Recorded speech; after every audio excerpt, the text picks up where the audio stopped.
Good evening, everyone. Very good evening to all the students attending this live class. And today we are going to take up a really interesting debating topic of financial management, which is capital structure theory. I just hope you guys are doing good at your end, preparing for your exams, practicing questions, revising the concepts again and again, and going through the rigorous process. Well, right now we are going to start with this topic of capital structure theory. Okay, so capital structure theory is a brand new topic that we are going to start. It's actually a bit of extension, you can say, from that of the previous topic, which is the capital structure problems. Okay, now this topic, it is actually the name is theory, but it talks about the discussion or the debate that is ongoing, uh, in between the various financial economists. So they are debating on certain point, and we are going to understand what do they, uh, you know, mean by, or what justification they are giving for the points or for the side which they're taking in the debate. Okay. So Himanshu is asking, there are two questions from last chapter. While calculating EPS, is depreciation need to be added back? No, Himanshu, depreciation need not be added back to net profit. And what is included in the proprietary fund while calculating proprietary ratio? In proprietary funds, it includes all your own funds, equity share capital plus reserves plus preference share capital, and reduced by any sort of fictitious assets which you have. Okay. Apart from that, any other queries which you have regarding the previous chapter, we'll take it up in our revision class that we have probably on Sunday. Okay, so let's get started with the capital structure theory, and let's talk about what is the debate that these guys are discussing. Well, the debate is based on one simple question. They simply say, will capital structure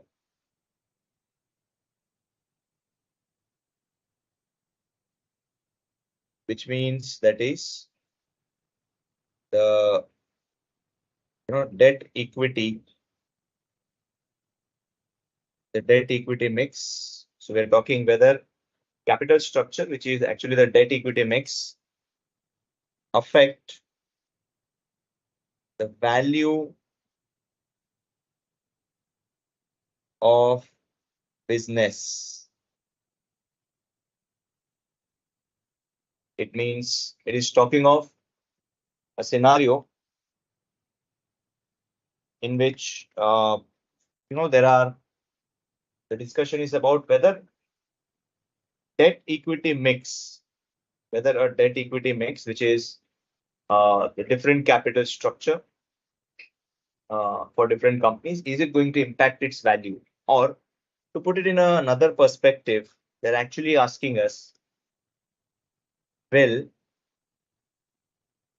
taking debt or basically borrowing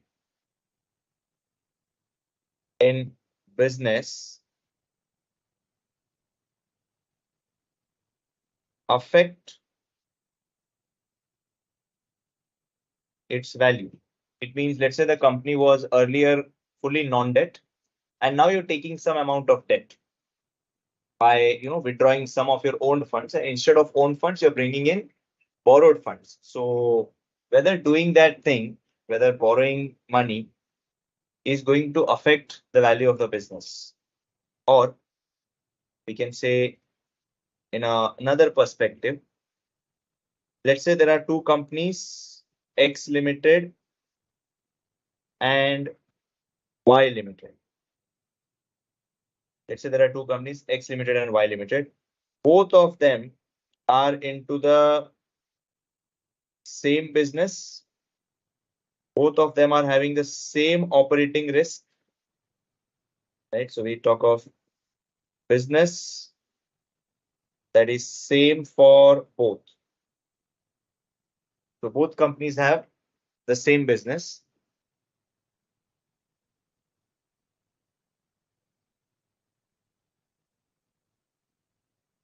Okay. So both companies are having same business. Both companies are having the operating risk on the similar lines, right? They are exactly identical to each other, right? So I'm talking of a scenario in which there are two companies, let's say X Limited and Y Limited, and both of them are identical to each other. Now, when I say identical to each other, they are exactly same to each other. They have the same business, same set of customers, same operating risk, same macroeconomic variables. So when they are having identical features with regards to the operating risk, but only differentiating factor is that X Limited is a fully owned funds company and Y Limited is having debt plus equity. So now the question is whether value of X and value of Y, is it going to be same or is it not going to be same? Right. So the point over here is if there are two companies which are exactly identical to each other with respect to the business, with respect to the operating risk, but what is differentiating between them is only that of debt and equity. So whether it has fully equity or some portion of debt and some portion as equity, then whether the value of X is same as value of Y, or is there something differentiating between them, or is the value of X Limited and value of Y Limited going to be same, or is it going to be different? That is what the debate is, right? Now, in this debate, we have both the participants because some economists say that yes, the value is going to be different, whereas some economists say no, the value is not going to be different. Okay, so the answer to this is basically in two sense. Some of the economists say yes, value is going to be different, and some say no, value is not different. Now, for the economists who say yes, they are actually talking of value of business. They say value of business will be affected by capital structure.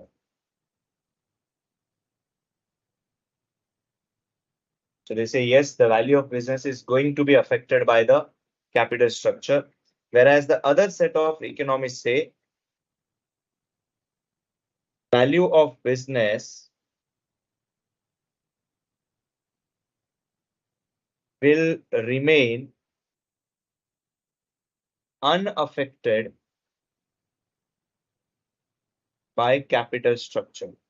It means this set of economists say that whether you borrow money or whether you put your own money, that is not going to alter your business. That is not going to alter your business value.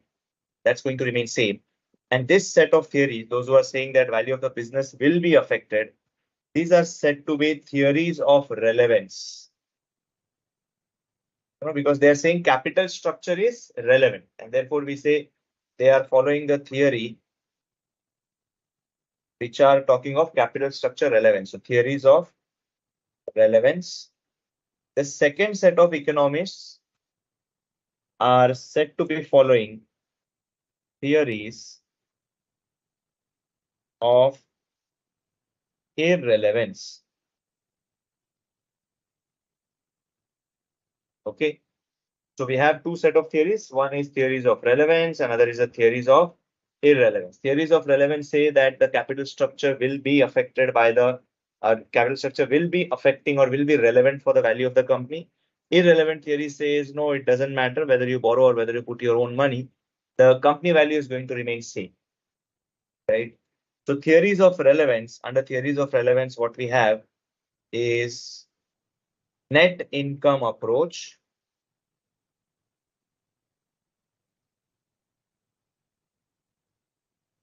Second, we have something called as traditional approach, right? And the third one is what we call as Modigliani-Miller approach, or Modigliani-Miller model, Modigliani-Miller approach, which is with the tax approach. Under irrelevant theories, we have two set of theories to learn. Under the irrelevant theories, we have two set of theories to learn. One is called as the net operating income. We have this net operating income approach. And Modigliani-Miller. So how come Modigliani-Miller is with relevant as well as irrelevant? There are two different approaches. Modigliani-Miller arbitrage. Modigliani-Miller arbitrage, which is, of course, without tax scenario. So when you have tax, Modigliani-Miller says that it is a theory of relevance. And when you don't have any tax, then they say that it is theory of irrelevance. Right? So that's the outlook or overall view of what the debate is all about. So the debate is about whether companies with debt will have value different from the companies without debt, or is it going to be same? So one set of theories are said to be theories of relevance because they say that the value is going to be, different. So debt or the capital structure is going to determine the value of equity. And theories of irrelevance is basically those set of theories which say that value is going to be same irrespective of the fact whether you borrow money or whether you put your own money. Okay. Now, let's go about first the basics of this chapter because we can understand them. We can proceed with the theories only once we are clear with the basics. So all these approaches are actually, subject to certain assumptions. So they are subject to certain assumptions because if assumptions are not holding true, then even the theory won't hold true. So it is subject to certain assumptions. Now, what are those assumptions? First assumption is only two types of funds. That is, you have debt and equity. These are the only two types of funds. So basically, we are not bringing in any sort of equity, any sort of preference share capital. So over here in this chapter to discuss these theories, we're just focusing on two types of funds. One is a borrowed fund, other is a own funds. Second assumption, total assets of company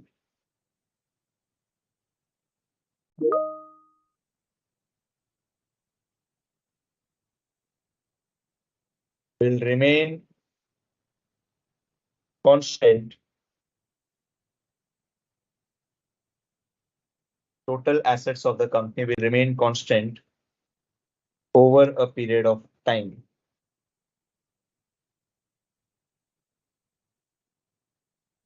Total assets of company will remain constant over a period of time. Right. So basically, you're not putting up any new projects or you're not acquiring any other machinery, right? So total assets of the company will remain constant over a period of time. Whatever business you are, the same business, the same level of profitability, same level of assets is going to be maintained. Right. So this actually means That is,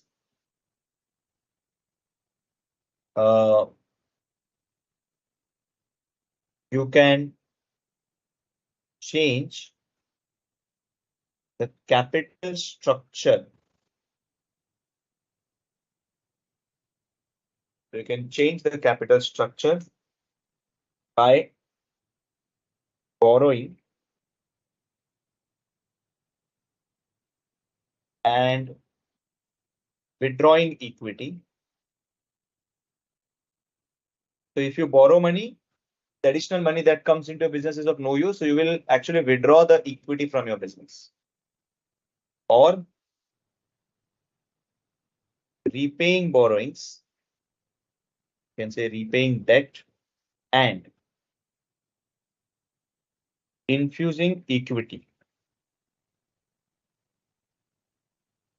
Okay, so these two are the possibilities. If you want to change the capital structure, you want to get more debt into your business, you withdraw the money that you have put up into the business and bring borrowings into it, right? So basically, we're talking of a balance sheet. Your asset side, if it is 1,000, that's going to remain constant forever.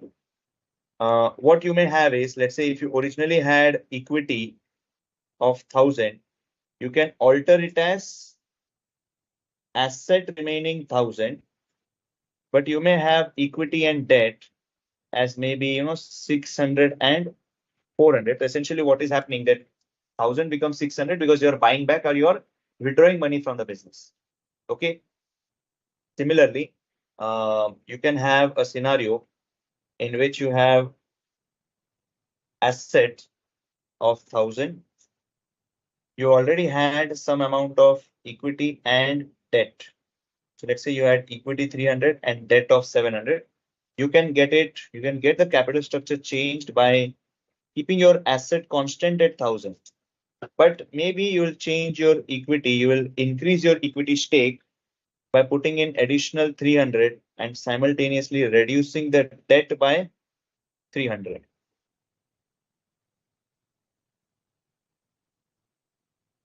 Okay, so that's what we mean by this second assumption.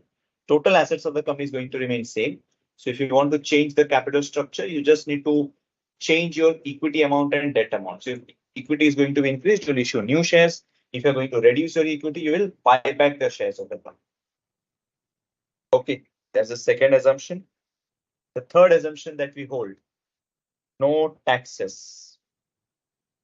We'll also look at the cases where taxes are going to be considered, but in the original scenario or in the original set of theories, we are going to say no taxes. Okay. Then next is we say the assumption is 100% dividend payout. So we're going to have 100% dividend payout. The fifth assumption is that business risk is constant over time. So along with time, the business risk is constant. And then finally, we have the firm has perpetual life. Or you can say it follows a going concern thing, which is the very normal business assumption. Okay. Fine. So these are certain assumptions that we have to follow while we are discussing the capital structure theory. Now let's go for some basic formulae. We said that the value of the company will differ or value of the company will remain same. Now all those aspects of value of company being different or being same, that's we're talking of basically value. So first we need to know how to obtain the value of a business. How to obtain the value of a business. Let's understand that first. Then we'll also see some other basic formulae. Okay, so first let's talk of valuation of business.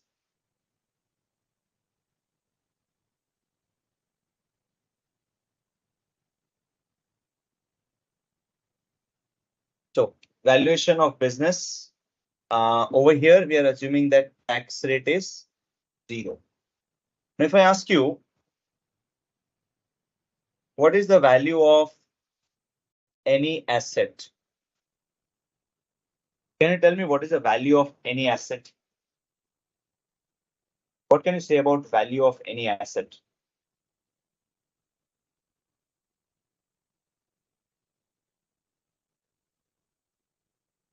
Value of any asset. How do you calculate value of any asset? Can you tell me, guys? If I say obtain the value of a debenture, obtain the value of an equity share, value of maybe a pen, value of a mouse, value of a computer. So now, how do you determine what's the value of that asset? Well, guys, the value of any asset, a very simple rule to calculate value of any asset is to calculate present value of future benefits. Because remember, we assign value to anything because you are going to arrive some benefit in future. If that something is not going to give you any benefit in future, you're not going to assign any sort of value to it. So value of any asset, it's going to be present value of future benefits. If that asset or if that item is going to provide you some benefits in future, then only you will assign some value, right? You pay anything to acquire that value. I paid something to get this iPad. I paid something to get this computer. I paid something to get this air conditioning, or I paid something to get this pencil. So all this valuations, all that amount that I have paid, I would have considered whether it is going to provide me any future benefits. If it's not going to provide any future benefits to me, then I'm not going to buy it.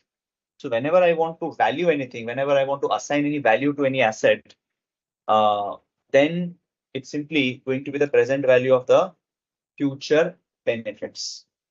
I hope this funda is clear. That value of any asset is going to be present value of future benefits, correct? Right, guys, this is clear that value of any asset is whatever in future you're going to get benefit out of that by selling the asset or using the asset. That's going to be the value of the asset. Now here we are talking of value of a business.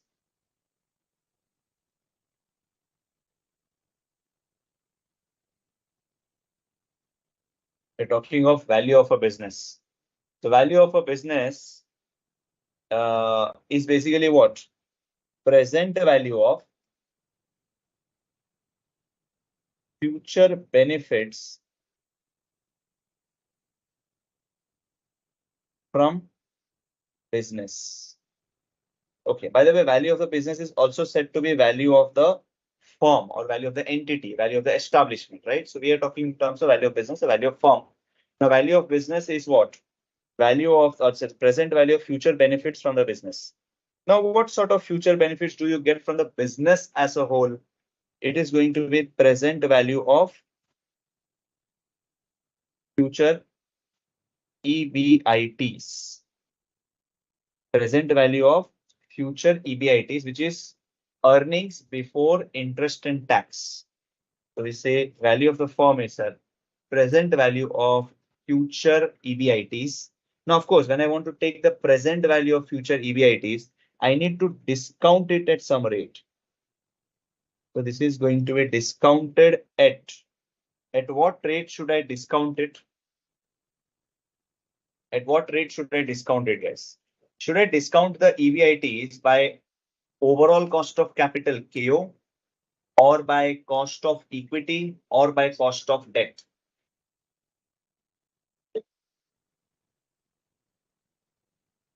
Yeah, tell me, guys.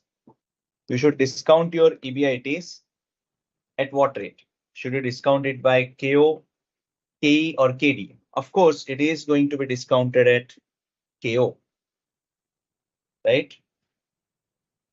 Now, value of the firm, this is going to be simply, first year EBIT. If I want the present value of first year EBIT, I'm going to divide it by 1 plus KO, right? Because we know A is equal to P into 1 plus I raised to N.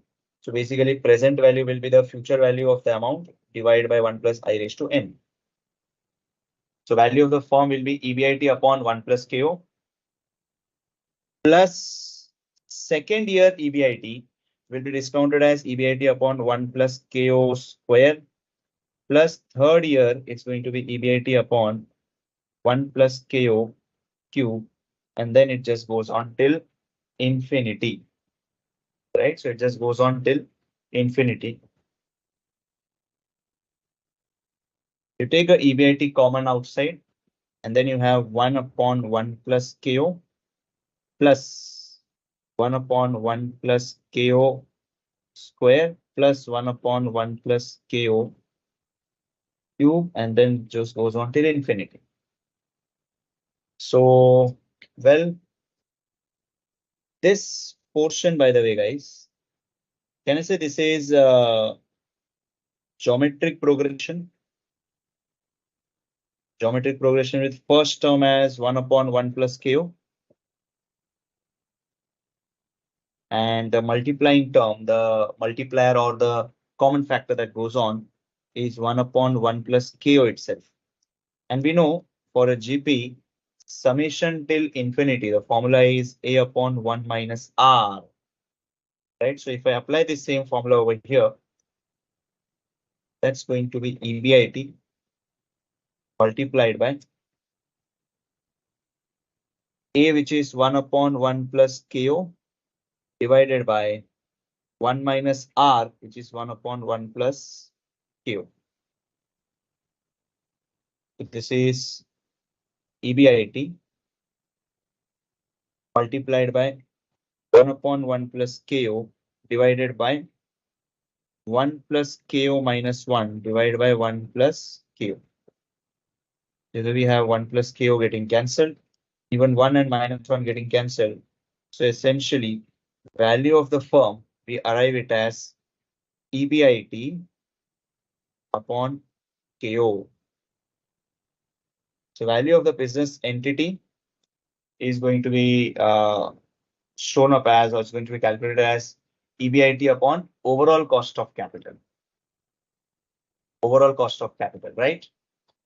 Now, on the similar lines, if I ask you, what will be the value of equity shares? What will be the value of equity shares? The value of equity shares is basically present value of future profit after tax, right? Because whatever profit after tax the company is earning, that is being the earnings for the equity shareholders. The present value of future PAT.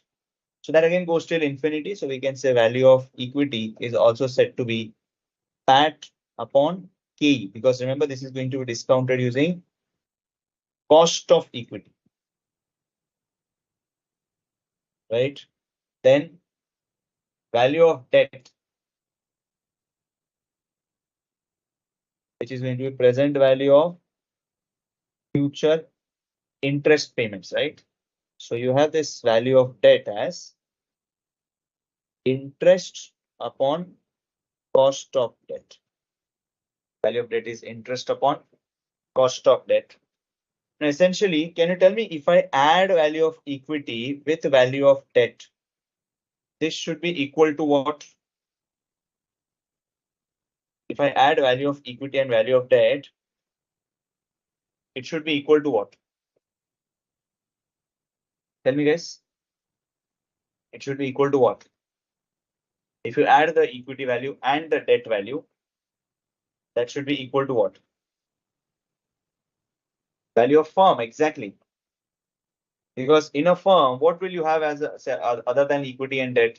Because our assumption is anyways there are only two sources of funds. One is the equity and other is the debt.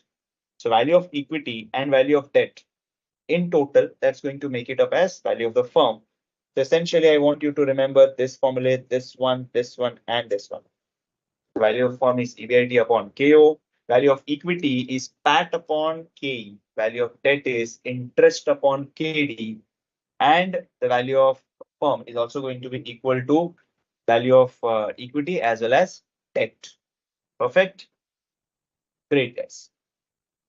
Now, with these basic things, the assumptions and the formulae, we are good to begin with the first approach of this chapter, or the first theory of this chapter, which is the net income approach. This is a net income approach. Let's begin, guys. Remember, net income approach is a theory of relevance, right? The net income approach is theory of relevance. Now, what was the meaning of theory of relevance? It means net income approach means theory of relevance. It means that the capital structure is going to be relevant for decision making of the company. Capital structure is going to be relevant for decision making of the, capital structure is going to be relevant for the valuation of the company. Now, let's say, let's discuss how this approach is, helping us, or how is it supporting this theory of relevance. Of course, there need to be some sort of justification for that, correct? So that justification, let's have a look at it. The first point which they say is that cost of debt is less than cost of equity. Cost of debt is less than cost of equity. Is it true or false, guys? Is this first statement, do you agree with the first statement or no? That the cost of debt is less than cost of equity. Do you guys agree with the first statement? Is each one of you agreeing with the first statement that cost of debt is less than cost of equity? Yes, true, definitely, sir. Cost of debt is lower because they take lesser amount of risk. Correct? Then the second point they say, in the second point, they're saying if weightage of debt increases, KO will reduce. So they say if the weightage of debt is going to increase, overall cost of capital is going to reduce. And the weightage of debt increases, the overall cost of capital is going to reduce. Let me just take some scenarios.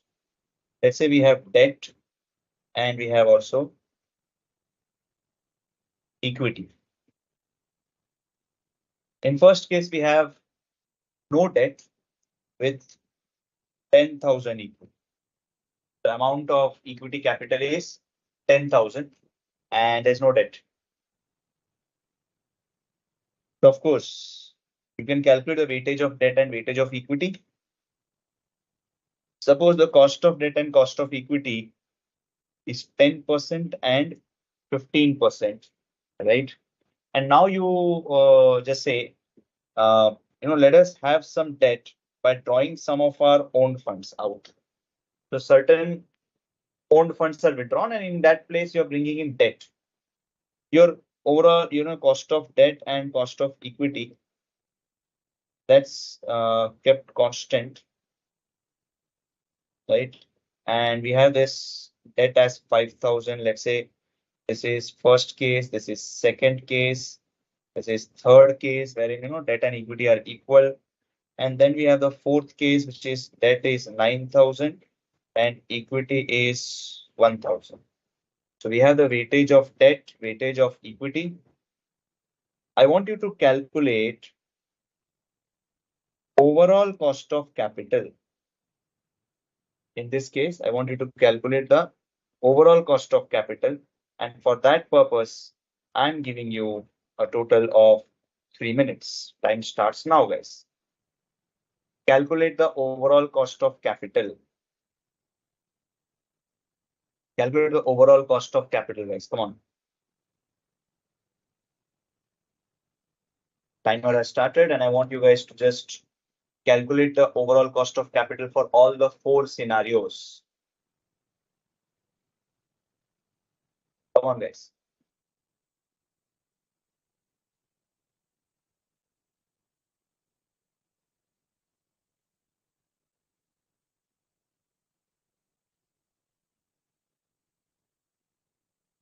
Calculate the overall cost of capital, guys. I have given you the debt, the equity amount. You need to get the weightage of debt, weightage of equity, and then the overall cost of capital.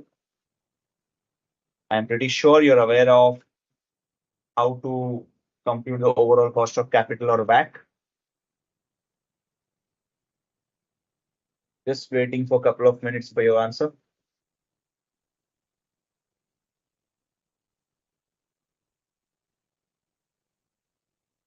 First, need to get the weightages. For your information, weightage will be 0, 1, then will be 0.1, 0.9. Then this is going to be 0.5. Then you have 0.9, 0.1. Right? So now looking at these weightages and then the costs, get the overall cost of capital.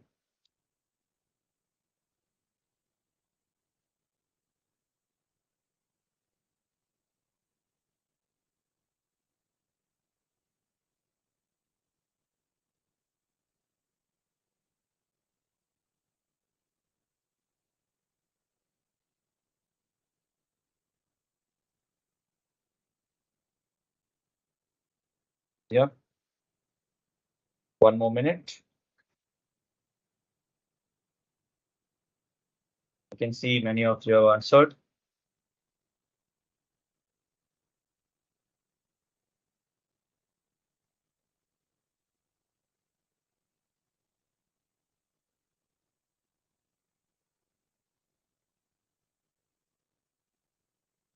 Just half more minute.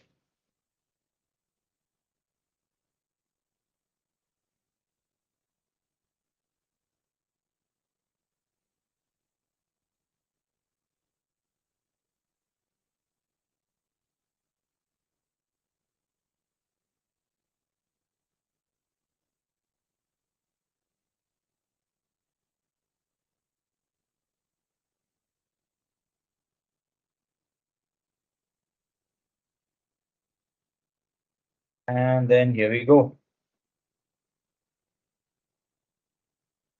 So the answers should be, guys, in the first case. By the way, you can get this overall cost of capital by a very simple formula of weight of debt into cost of debt plus weight of equity into cost of equity. These numbers as 15%, 14.5%, 12.5%, and 10.5%.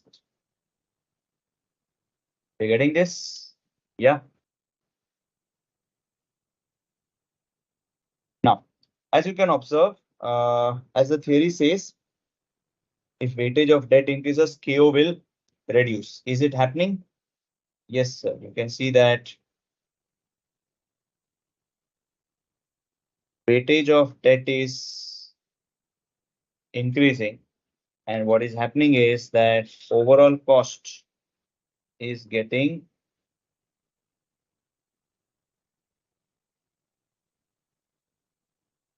reduced. So weightage of debt is increasing and overall cost of capital is getting reduced. Correct? So that's your second point, which is proved by this numerical. Okay.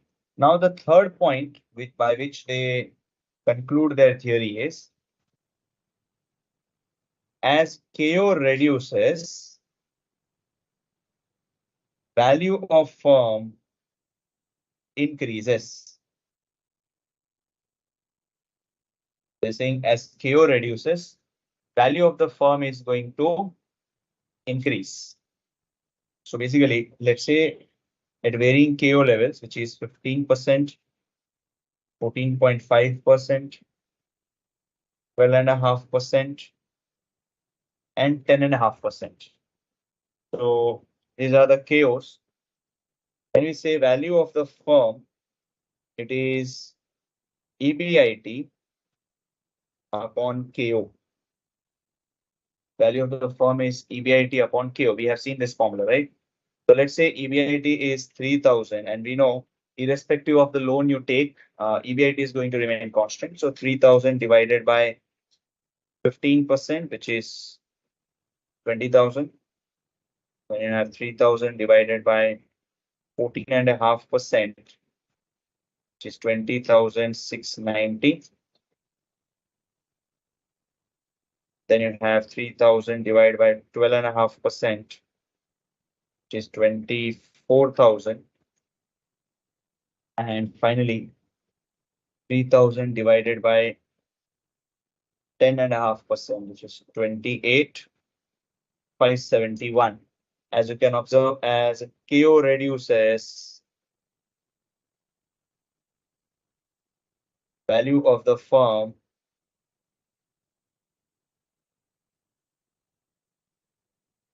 increases. Right? Yes or no? Correct? So if I just try to put it in the form of a chart, you'll find it like this. On x-axis, I'm putting up the weightage of debt. My cost of debt is constant over here.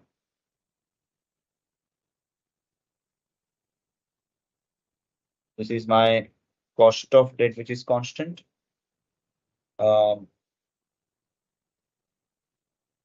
See the cost of equity also remaining constant.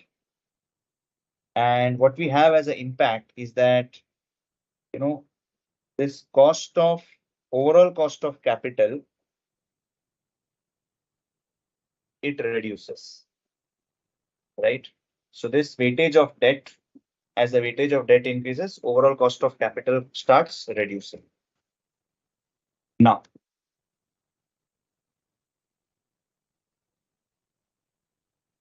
from the conclusion point of view, can I say a company with debt in capital structure,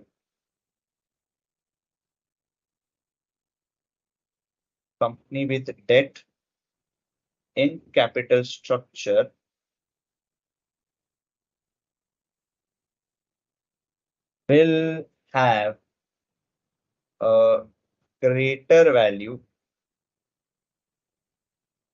Company with the debt in capital structure will have greater value as compared to no debt company. Right? So company with the debt in capital structure will have a greater value as compared to no debt company. So it means your optimal capital structure,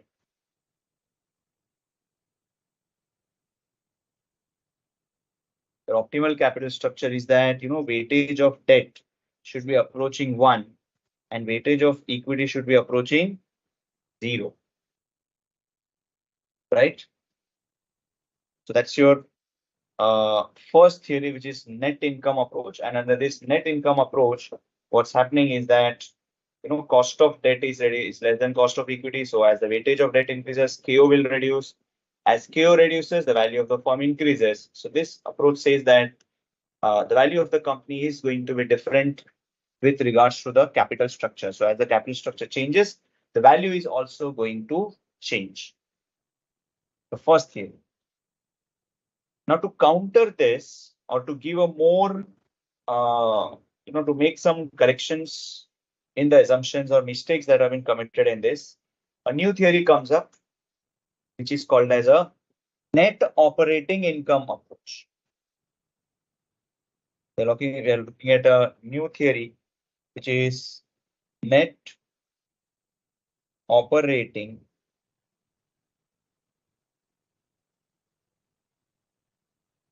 income approach.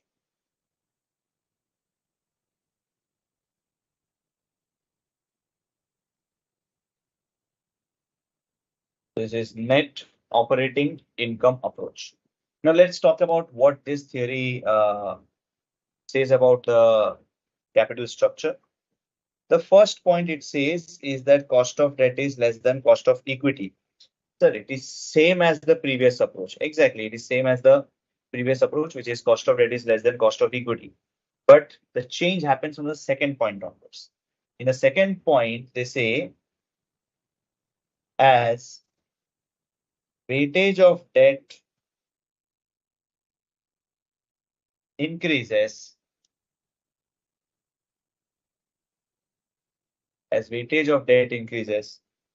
KO will reduce, which is exactly true. So if KO is going to reduce, as a weightage of debt, KO is going to reduce. So we say KO is going to make a fall. But one important aspect which was not covered by the net income approach was that as weightage of debt increases, tell me what will happen to the thinking or the perception of equity shareholders. If the company is taking more debt, will the equity shareholders feel more risk or less risk?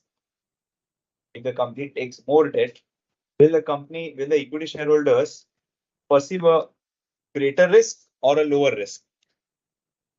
What is the perception? What's going to be the perception of the company, of the equity shareholders? Are the equity shareholders going to take more risk or less risk? Of course, they will say that company is taking more debt. It means there's something fishy, or maybe the company is having some financial crunch. So equity shareholders will perceive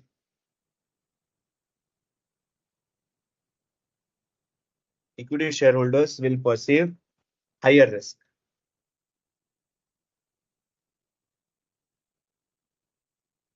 So as the weightage of debt increases, we say that equity shareholders are going to perceive a higher risk. Now, if they are perceiving higher risk, it means KE will increase. If they're going to perceive higher risk, KE is going to increase. And as KE increases, what will be the impact on KO, guys? If your equity shareholders' expectations start increasing, can I say the overall capital or overall risk of the company, right? Risk of the company is also going to increase. Overall risk of the company, so overall expectation from the company will also increase. So there are actually two things which are happening. On one side, there is a downward pressure on KO. And due to this equity shareholders' greater expectation, the KO is getting pushed upside. So a combined impact of both is that KO will remain constant. KO is going to remain constant, right? Now let me just illustrate it to you with the help of an example. Let's say we have debt and equity. We have debt of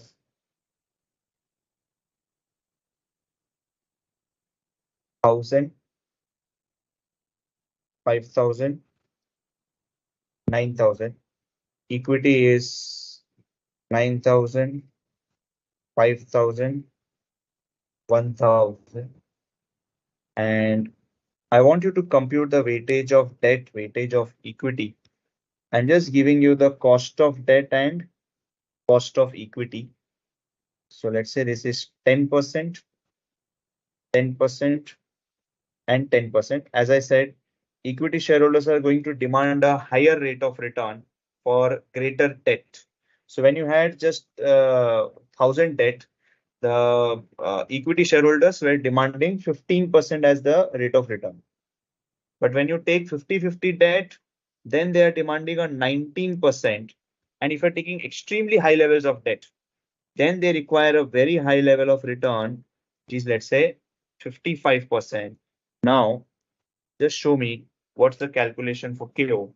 Get me the amount of KO, guys. Again, I'll just give you 3 minutes for that. So quickly get the weightage of debt, weightage of equity, and the overall cost of capital. Check whether you're getting the overall cost of capital as same.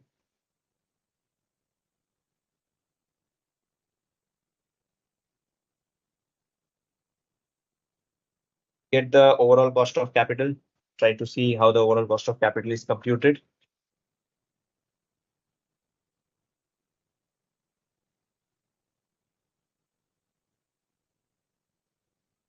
Pritam, I'll upload this PDF as soon as our class is over today.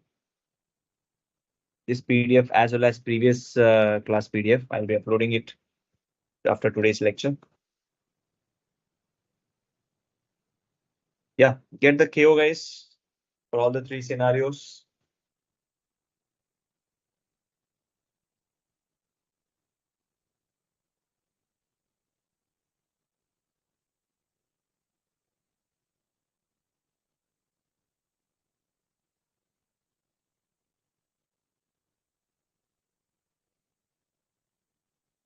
Okay, I can still see, you can see the answers coming up right now.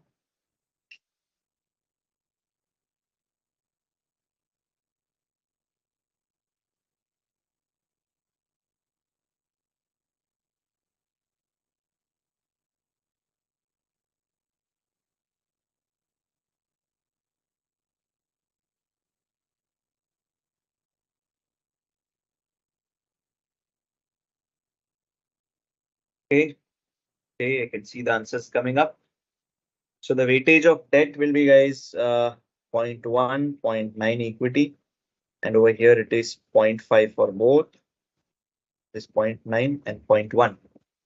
And then you have the overall cost of capital. Let me wait for another 50 seconds till I get some more answers.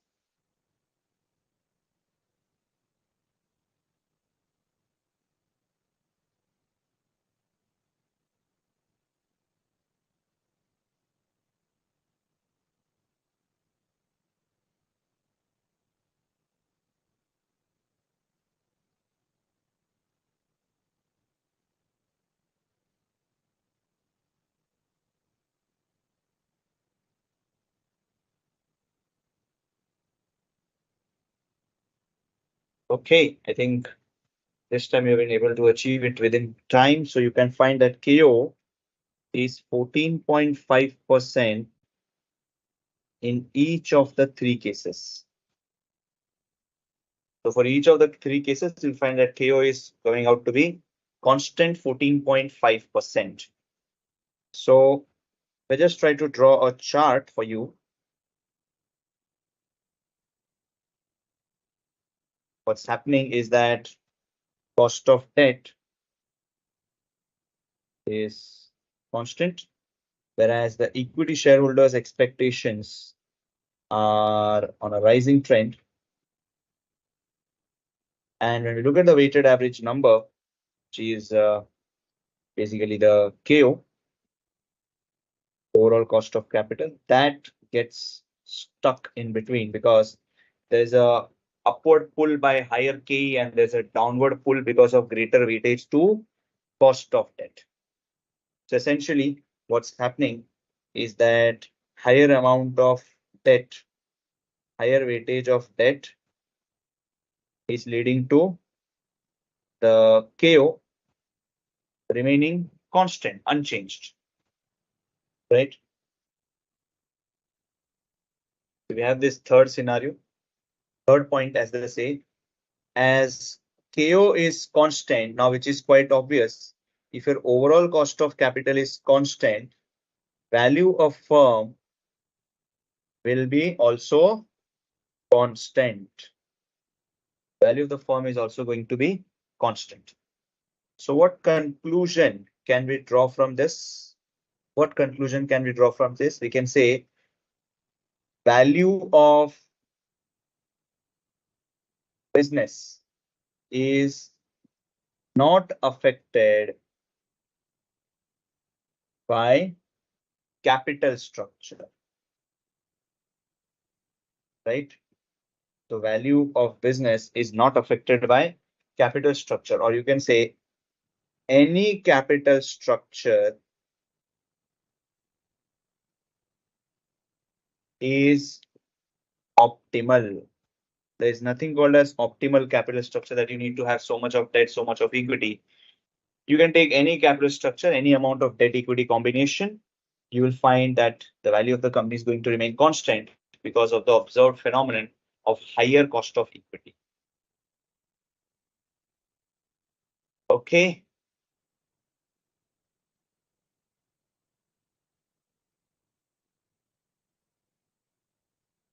Okay, so Dikshita is asking net operating income is theory of irrelevance. They debated that value of business will remain unaffected. How is it related to net income approach? It's not related to net income, rather it has been pointing out a mistake in net income approach. In net income approach, you assume that your cost of equity is remaining constant at 15%, irrespective of the amount of borrowings you have, irrespective of the amount of debt you take.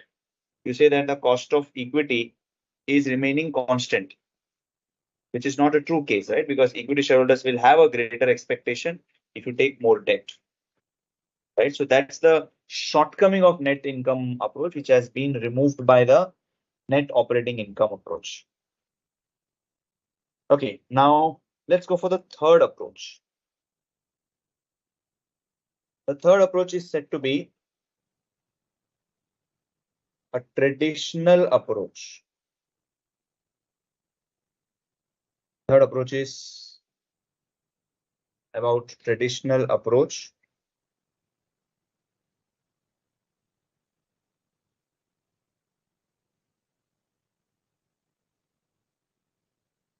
Right now, this traditional approach, as we observe, it's actually a combination of all the three approaches with some more improvement observed in it.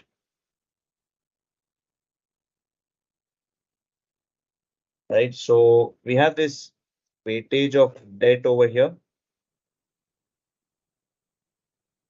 and then we have the cost of capital.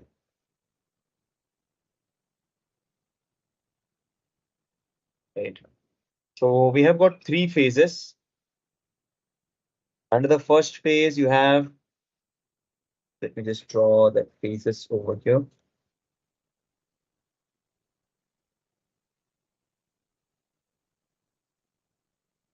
First phase, and then the second phase, and the third phase. In the first phase, the equity shareholders are having same expectation. Even your cost of debt is remaining constant, because when your weightage of debt is very small, very marginal, some day-to-day borrowing, some smaller amount of debt is not going to have very huge impact on the expectation of equity shareholders and neither on the expectation of the debt holders. So they are maintaining their own levels, and because of which the overall cost of capital actually takes a plunge. So overall cost of capital takes a bit of plunge, KO, and it takes a plunge because more weightage is given to cost of debt, so it drags to the cost of debt. It falls a bit. So this is your phase one. This is the first phase of your borrowing. First phase of the borrowing, so which is like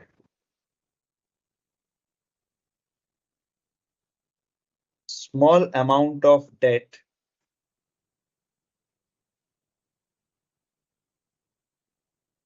will not affect KD or even KE. Therefore, KO will fall. KO is going to witness a fall, and therefore value of firm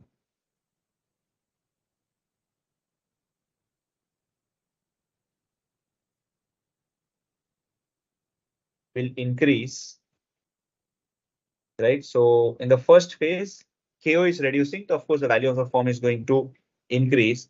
And you can say this phase is similar to net income approach. So this phase is similar to that of net income approach, right?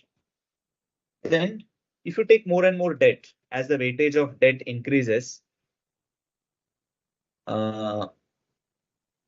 if you take more and more debt as the debt increases, now the equity shareholders will start demanding for a greater return, right? Because now they're saying that enough is enough. We want a higher rate of return because you're taking more debt, so it's risky for us.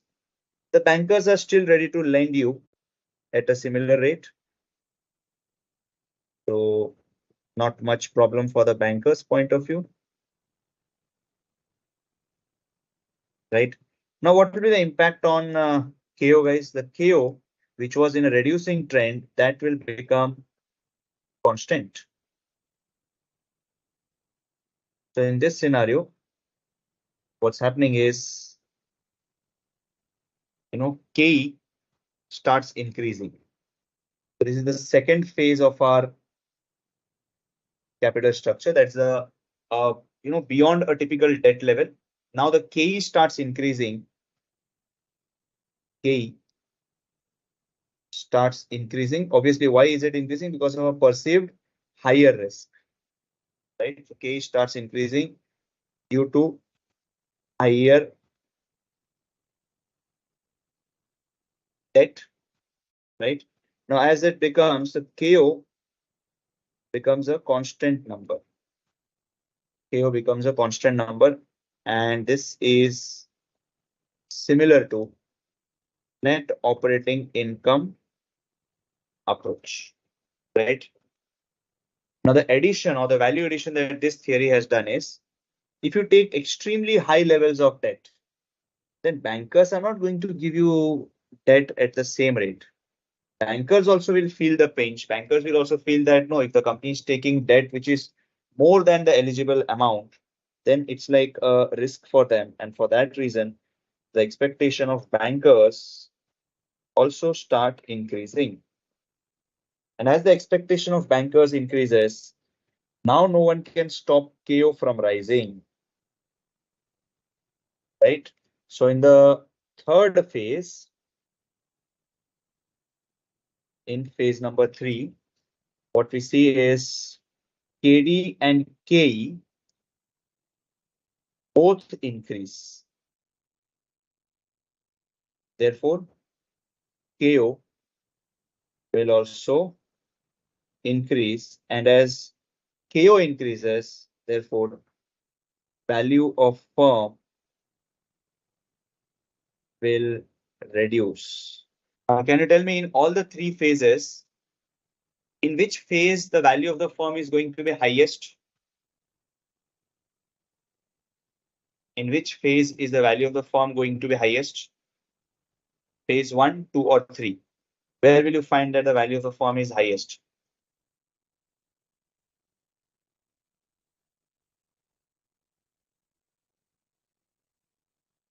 Where will you find that the value of the firm is highest? Of course, value of the firm will be highest in the second phase.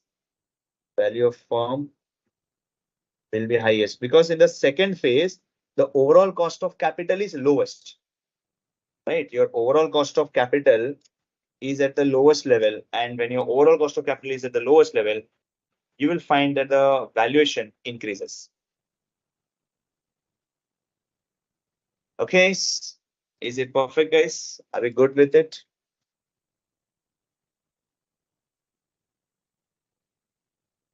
Right?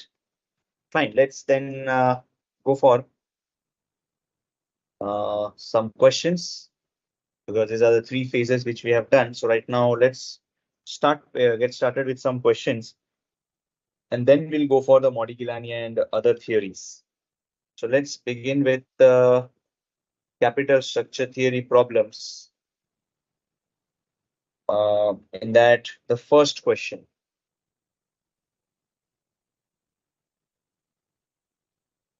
Which phase is called a net income or other called net operating? Yeah, this one. This is net income approach, because in net income we had this KO reducing. We had a KO constant in the net operating income, right? That's why. Now let's look at this question number 1.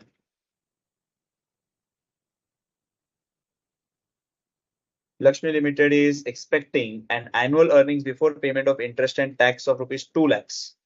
So what we have this as annual earnings before payment of interest and tax. So this is EBIT, right?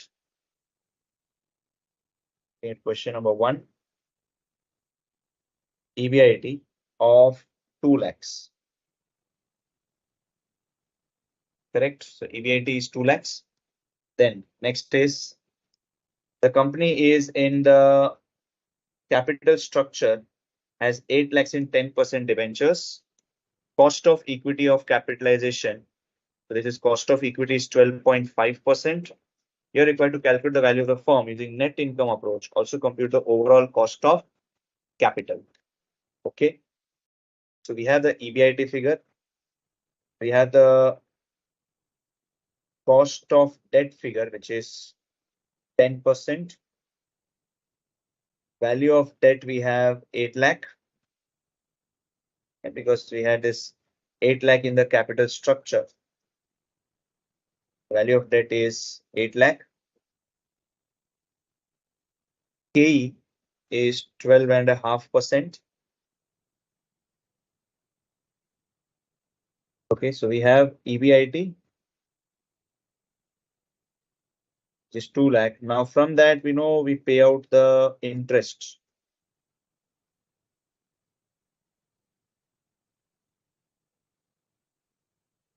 Pay out the interest, which is 8 lakh into 10%, which is 80,000. So we have a profit before tax of 1,20,000. So profit before tax is 1,20,000. Right? And in fact, this itself is going to be a PAT because there's no tax involved in it. So if I ask you what's the value of equity, you can say PAT upon KE, correct? So PAT is 1,20,000 divided by cost of equity of 12.5%. So we're getting the value of equity as 9,60,000. Adding to it, we have the value of debt, which is 8 lakh, right? Value of debt is 8 lakh. And so total value of firm is 17,60,000.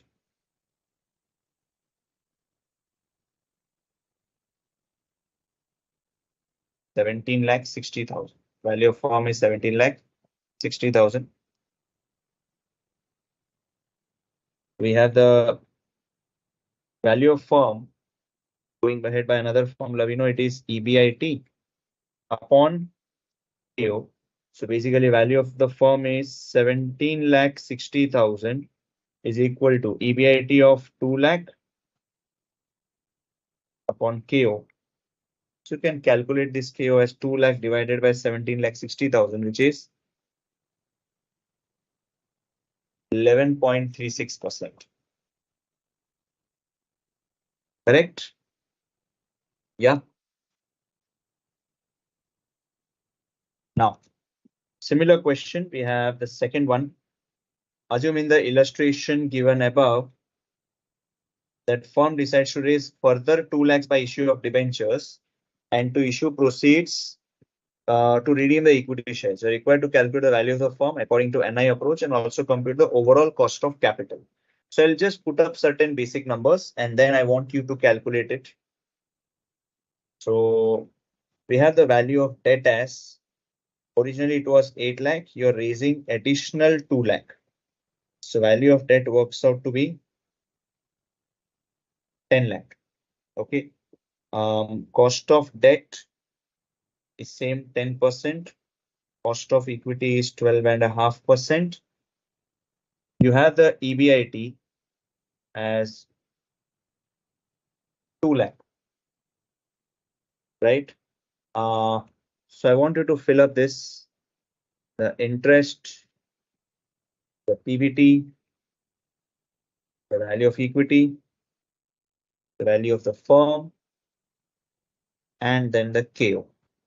So I want you to calculate these stuff right now. Come on, guys. I want to calculate this stuff, and for which again I'm giving you a timer of 3 minutes. We have a timer of 3 minutes. And you have to calculate these terms. Quick.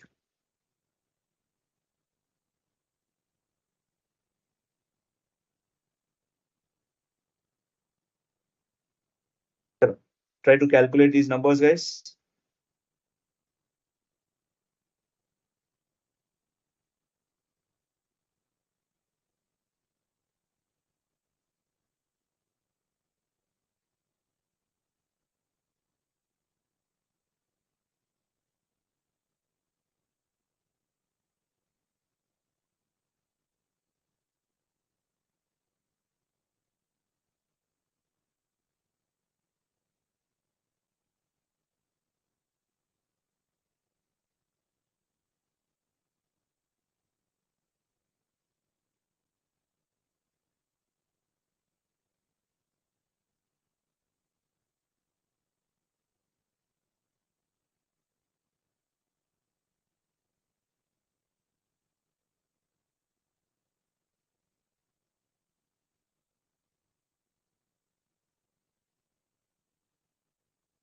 Yep, guys.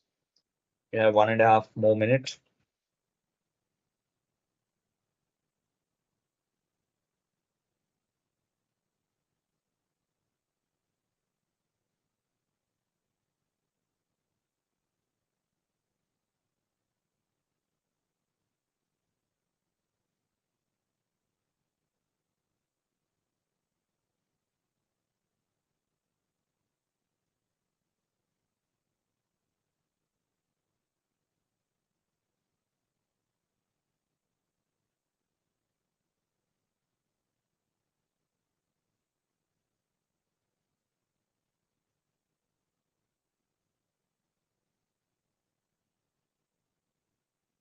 Okay, I can see the answers coming up.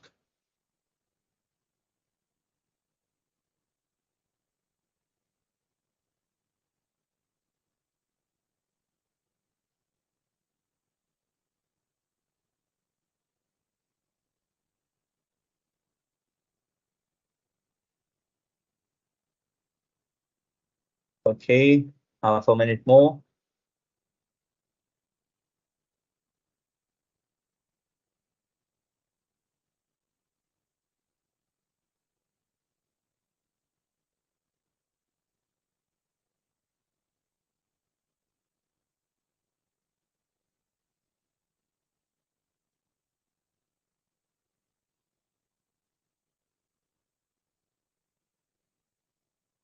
Time's up. Time's up, guys. So let me see. Yeah, many of you have answered it. So interest works out to be 1 lakh. So PBT or PAT is 1 lakh. Value of the firm is 1 lakh divided by 12.5%, which is 8 lakh. Value of debt is 10 lakh.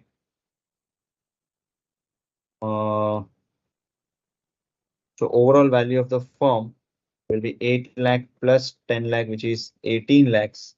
And KO is 11.11%.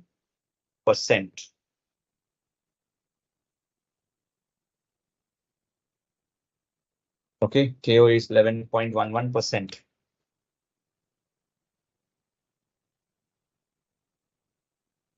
Correct? Did we get it? Okay. Great, guys. Now let's look at this question number 3. Modern Limited is expecting earnings before interest and tax of 4 lakh. So we have the EBIT figure.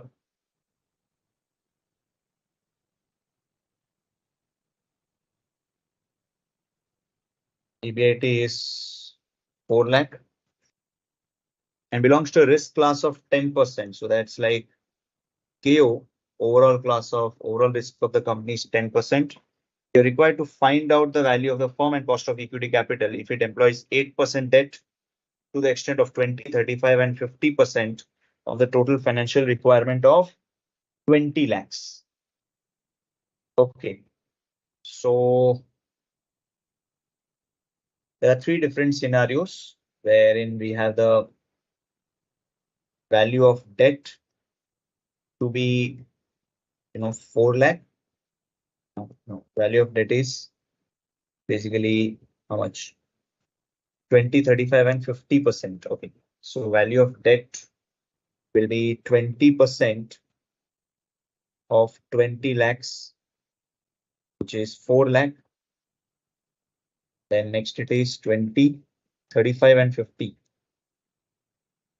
So another is 35% and another is 50%. So that value works out to be 7 lakh. And this is value of debt is 10 lakh. Okay. So based on this, it is quite obvious that we have the cost of debt and overall cost of capital. So cost of debt remains as 8% in each of these cases, and overall cost of capital is to be kept at 10%. EBIT level, irrespective of the amount of debt you raise, that's going to be just 4 lakh. Whatever be the amount of debt you raise, EBIT is going to be constant at 4 lakh. Right now, task for you is to compute the amount of PAT in each case, compute the amount of value of equity in each case, compute the amount of value of firm, and then the cost of equity for each of those firms. So this question 3, you have to solve it, these portions, guys. So you can solve these questions in the next 3 minutes, and then you can take a break. Okay, so we'll take a break right now. In the break, you can just try to solve these questions and then take the remaining part of the break. Let's take a 10 minutes break right now, guys. Let's take a break. Post that, we'll take up some more concepts of this capital structure theory. Okay, let's have a break, guys.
Okay. So welcome back, guys, after the break. I hope you might have completed this question. Let me just put up the numbers for your reference. Basically, when you're computing the profit after tax, in this case, from EBIT, you're just going to subtract the amount of interest. So from an EBIT of 4 lakh, you're going to subtract 8% of 4 lakh, right? So 4 lakh minus 8% of 4 lakh, that will give you the PAT figure.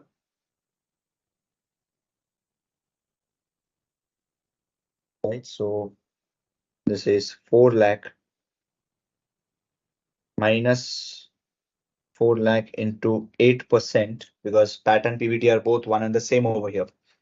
So we have this as 3,68,000. Then from the second scenario, we have PAT as 4 lakh, and from that you are subtracting 7 lakh into 8%, which is 3,44,000. And then we have PAT of 4 lakh, and from that we subtract 10 lakh into 8%, which is 3,20,000. So these are the PAT figures: 3,68,000, 3,44,000, and 3,20,000. So now based on this, we can get the value of equity, right? We can get the value of equity, but for that value of equity, you need to understand, guys, this PAT needs to be divided by K, but we don't know the K, so we can't do anything. But we can definitely get the value of firm first. So let's try to get the value of firm first, right? The value of firm will be, EBIT divided by KO. So 4 lakh divided by 10%. So value of the firm is remaining at 40 lakhs. Irrespective of the level of debt, the value of the firm is constant at 40 lakh. Now the value of equity can be obtained as the value of the firm minus the value of debt. So basically, if it is 40 lakh, from 40 lakh, if you subtract 4 lakh, that works out to be 36 lakh.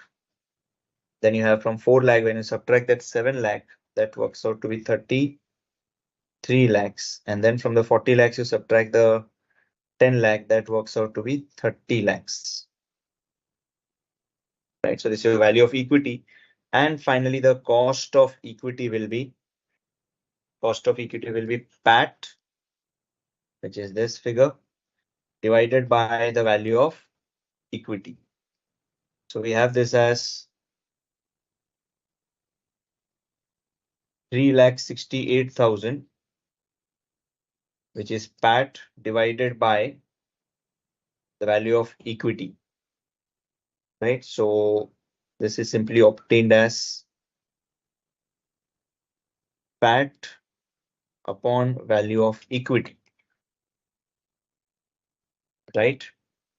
So PAT upon value of equity will work out to be what?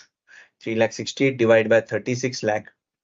That's 10.22%, 10.42, and finally it will be 10.67%.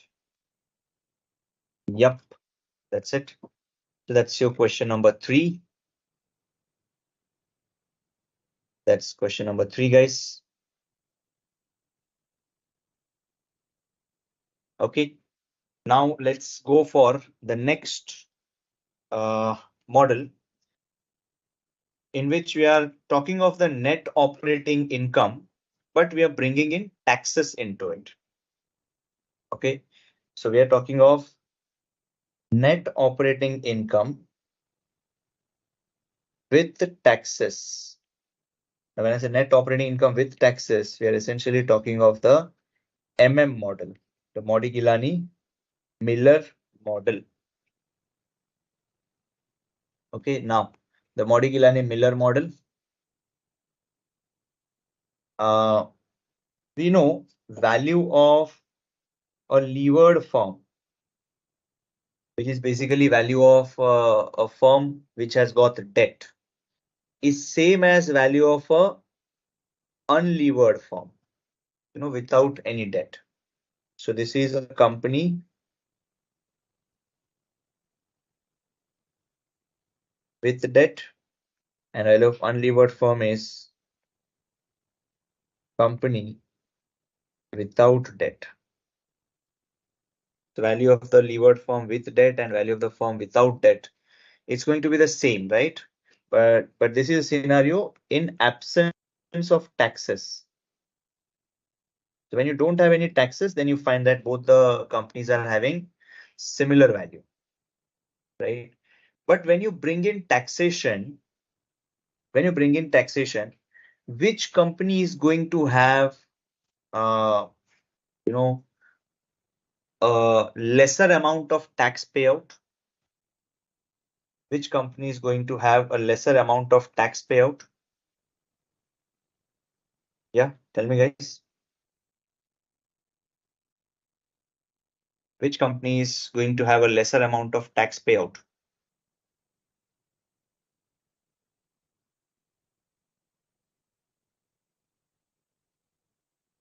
You didn't get how to calculate the value of firm. This question.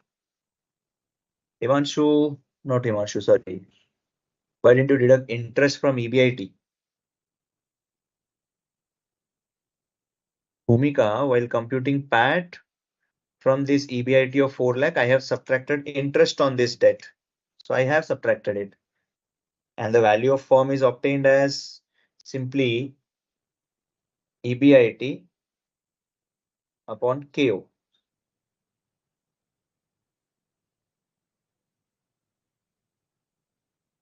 Okay.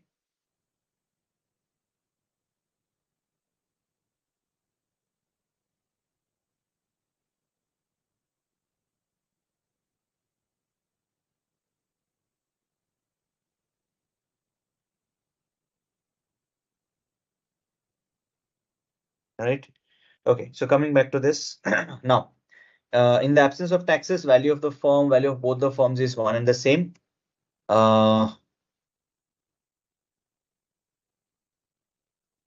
Darshan is asking, how does a company with debt have the same value as a company without debt? Darshan, that is what we have been discussing till now. We have just done the net operating income approach, and we are talking of the value of the company. Value of the company includes value of equity as well as debt. So when a company doesn't have debt, or when the company have debt, the overall value remains same. Okay, coming back to this, guys. Which of these companies is going to pay lesser amount of tax? Which company is going to pay a lesser amount of tax? Of course, the company with debt.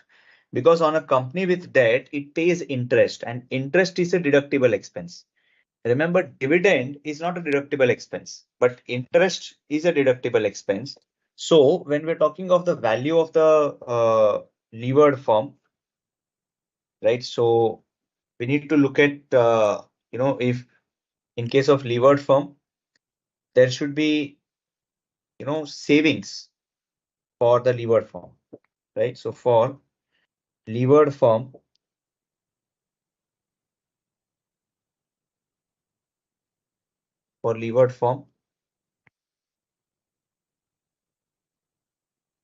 there will be additional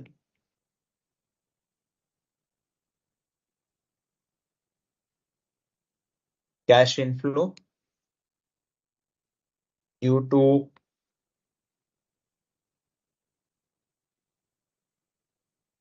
tax savings on interest expense, right? So for a levered firm, for the firm in which there is a debt, there will be an additional cash inflow due to tax savings on the interest expense, right? Because whatever interest you pay, that is a deductible expenditure and that is allowed as a deduction. So you save tax on it. So basically, value of a levered firm will be definitely equal to value of unlevered firm, but there will be additional plus present value of future tax savings also. So in future, you're going to pay interest, and because of that interest, you're going to save taxes. So levered firm has that additional advantage. It has got that additional advantage because of which, additional advantage in taxation terms, that it will save tax. So it is present value of future tax savings, right? Future tax savings on interest payment. So essentially this is value of unlevered firm plus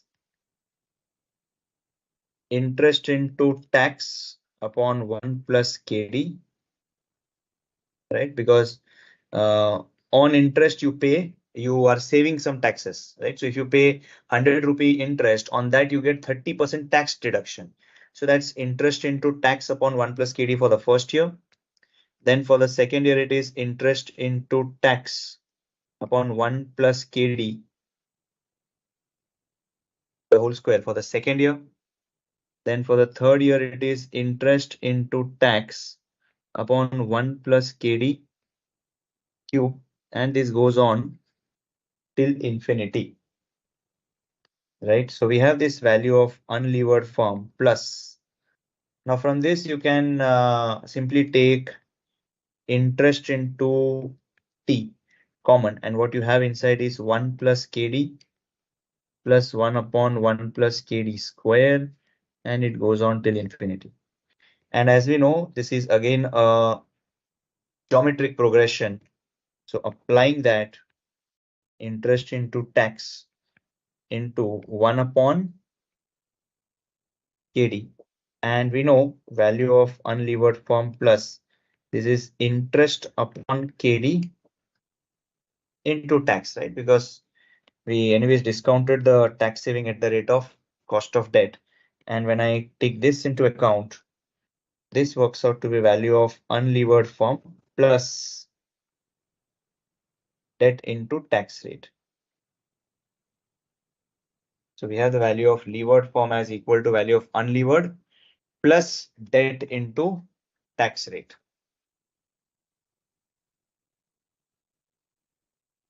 Okay, so value of levered firm is unlevered plus value of debt into tax rate.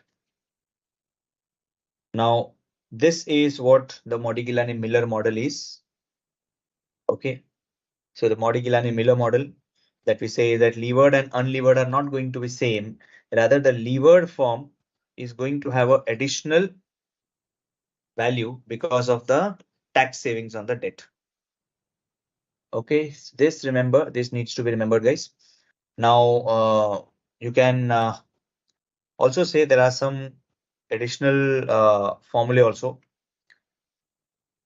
Like for unlevered form,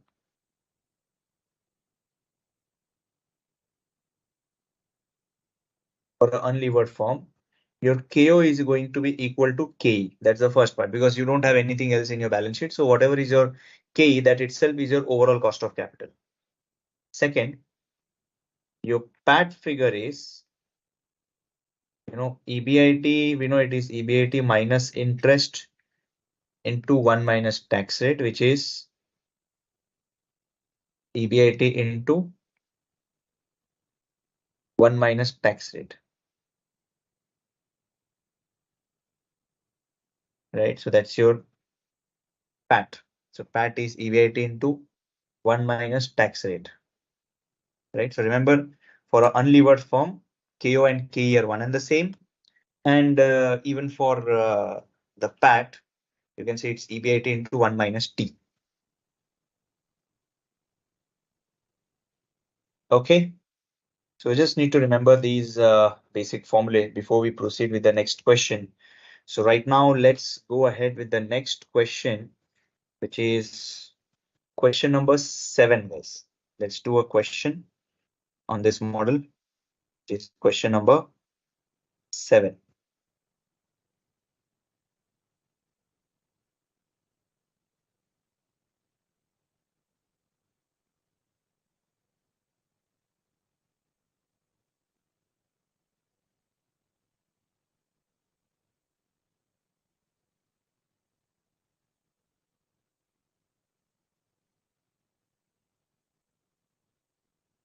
Question number 7, which is, this one.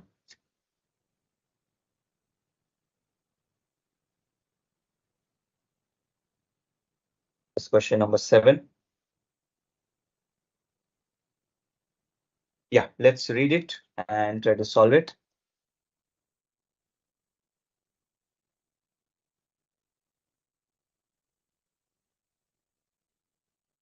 RES Limited is an all equity finance company. So as of now, it's a fully equity funded company with a market value of 25 lakh and cost of equity being 21%. The company wants to buy back equity shares worth 5 lakh by issuing and raising 15% perpetual debt. So basically, the company is working for buying back some of its equity shares and substituting it with debt, with borrowings. Rate of interest may be taken as 30% after capital restructuring and applying the model with taxes. You are required to compute the market value of RES, cost of equity, and weighted average cost of capital, and then comment on it. Okay, so we have the two scenarios. But remember, we need to really work with this formula at one stage. So right now we have the RES Limited, which is a unlevered entity. And again, another RES Limited is a levered entity. So we have certain figures. Value of equity is 25 lakh, right? Value of debt, since it's levered, since it's unlevered, it's going to be nil.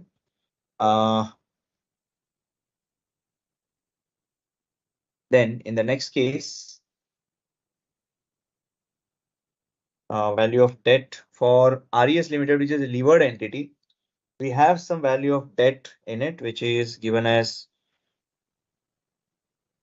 we are going to buy back 5 lakh, and with that, we are going to replace it with debt. So value of debt is 5 lakh. Value of the firm, in first case, it is 25 lakh. And for the levered party, there's no information that we need to yet compute it, right? Then we have the cost of equity, which is 21%. And cost of debt, over here, it's not applicable, but cost of debt over here, it is 15%, but this is 15% before tax. And if I talk of after tax, cost of debt is going to be 15% into 1 minus 0.3, which is 10.5%.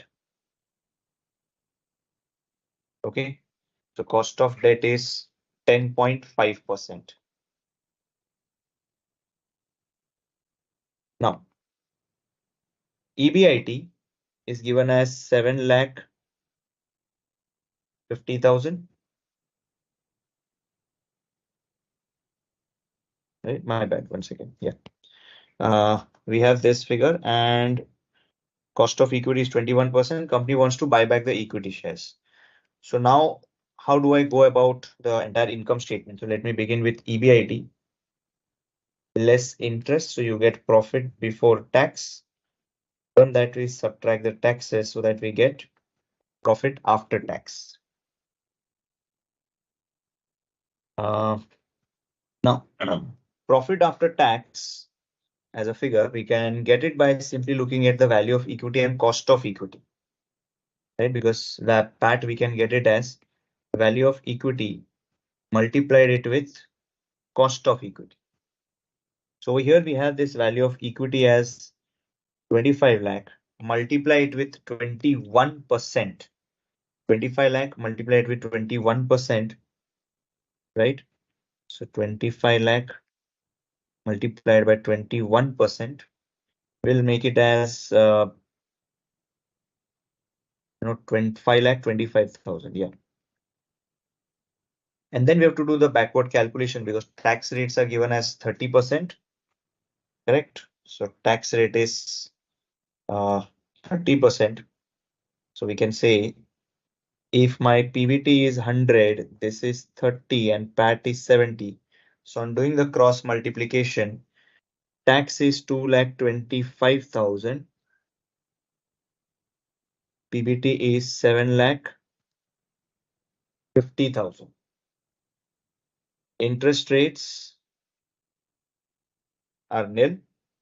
And of course, EBIT will be 7,50,000.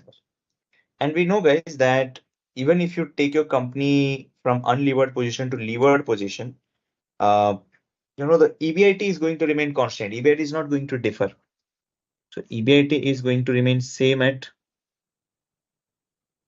7,50,000. Now on this, you are going to pay interest.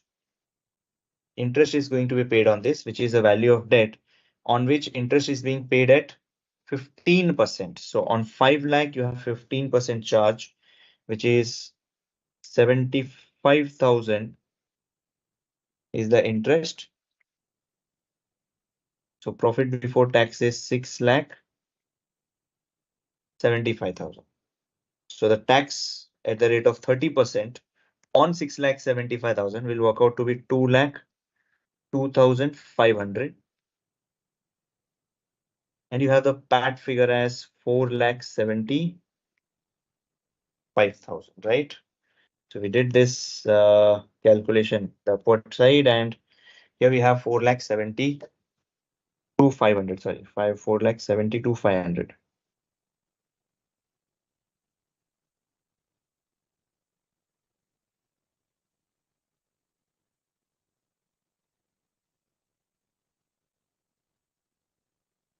Four lakh 72,500.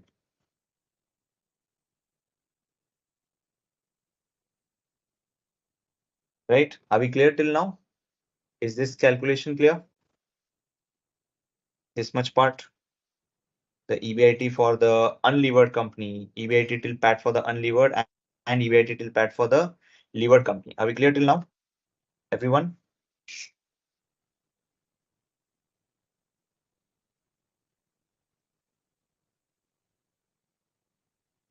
Then we have to do the upward numbers calculation. The upper numbers needs to be computed further.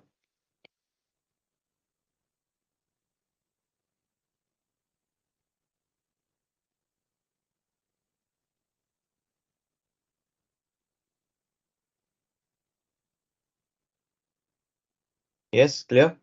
Okay, so let's go ahead with the upward calculations now. Let's talk about the other aspects about how do we go about computing the value of debt, value of equity, and other aspects. So first up, if I want to go ahead, I need to first compute this value of equity. Can I get the value of equity over here? Now for value of equity, we need the cost of equity. So sorry, but we don't have the cost of equity. And we don't even have the value of equity. So the only way out is to first calculate the value of the firm. Now, value of the firm will be evaluated as what? Value of unlevered plus debt into tax rate. So applying that, we can say value of unlevered is 25 lakh plus 5 lakh multiplied by a tax rate of 30%, which works out to be 26 lakh 50,000, right? And now if this is 26 lakh 50,000, value of equity will be 21 lakh 50,000. Right? The value of equity will be 21 lakh 50,000. And then cost of equity is going to be 21% is the cost of equity over here. But this cost of equity can be computed as PAT upon K. So PAT is 4,72,500 divided by value of equity, which is 21 lakh 50,000. And this works out to be 21.98%. 21.98%. Now the question also asks us to compute the WACC. The WACC in case of levered entity or the overall cost of capital in case of levered entity. For that, we have the debt, we have equity. So debt is having a value of 5 lakh. Equity was having a value of 21 lakh 50,000.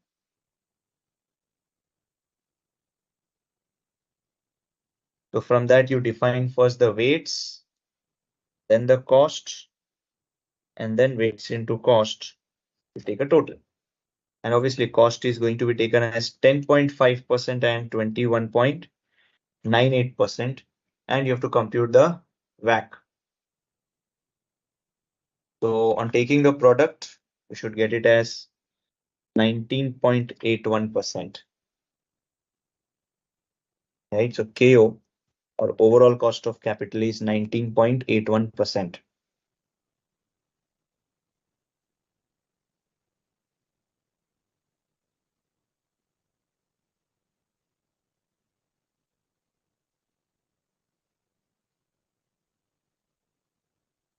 So Shubham, I didn't get the cross multiplication for arriving at PBT.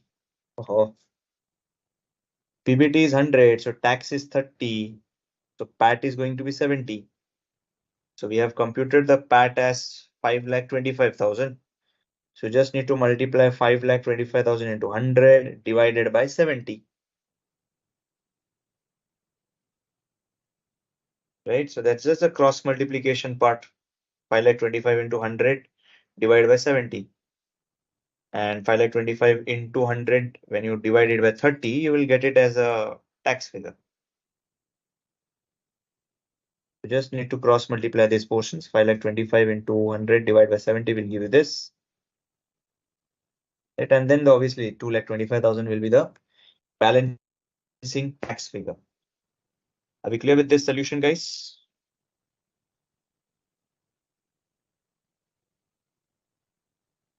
Are we clear with this?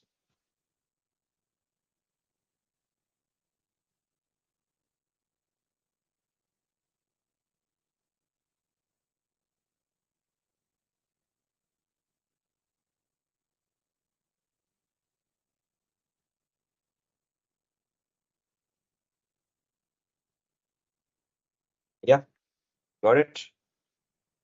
Fine. Let's then go for the next question.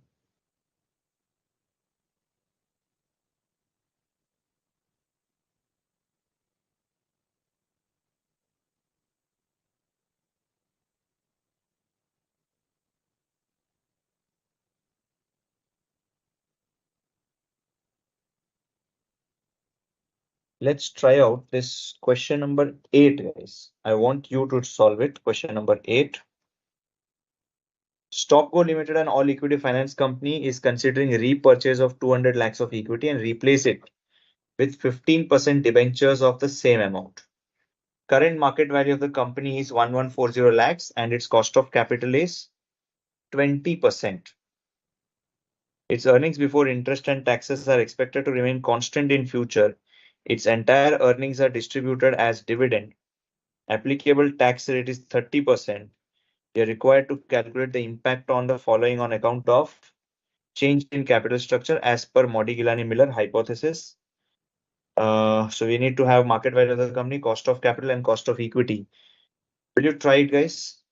I can give you like approx 5 minutes for this. Will you try it? You can do the calculation.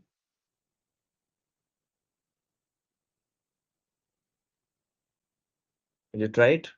Darshan is asking, how did you get the 19.81? This is a pre-calculated figure, Darshan.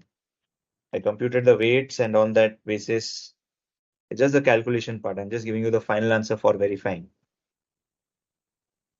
Can you solve this question number 8, guys? Right now, within next 5 minutes. Can you solve it? Or rather, shall I give it to you as a homework? Because I'll be anyways uploading the solutions.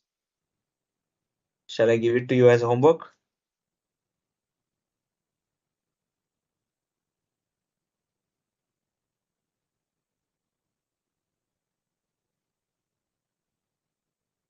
Yeah, okay. So let's take it as a homework. You can try it out at home. It's going to have the same flow as question number 7 itself.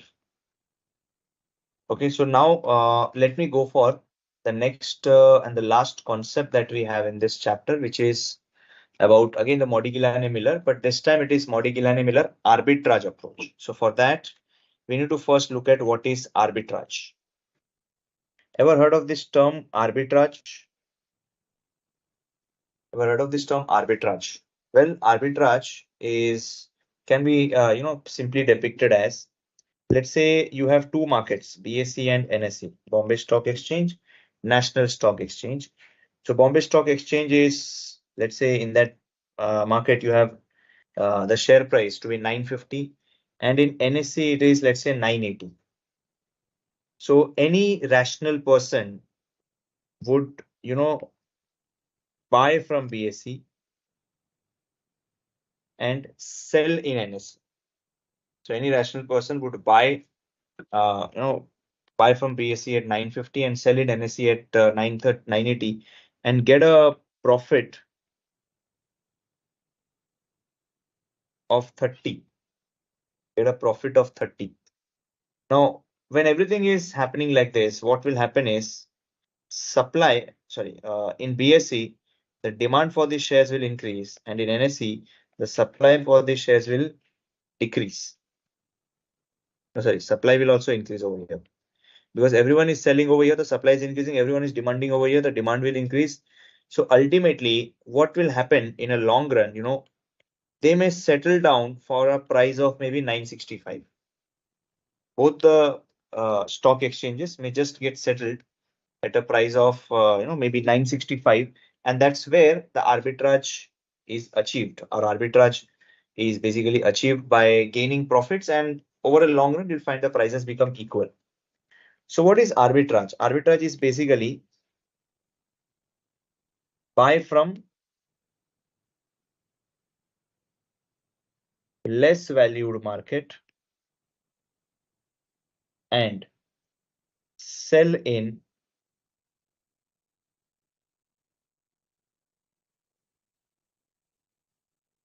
high valued market.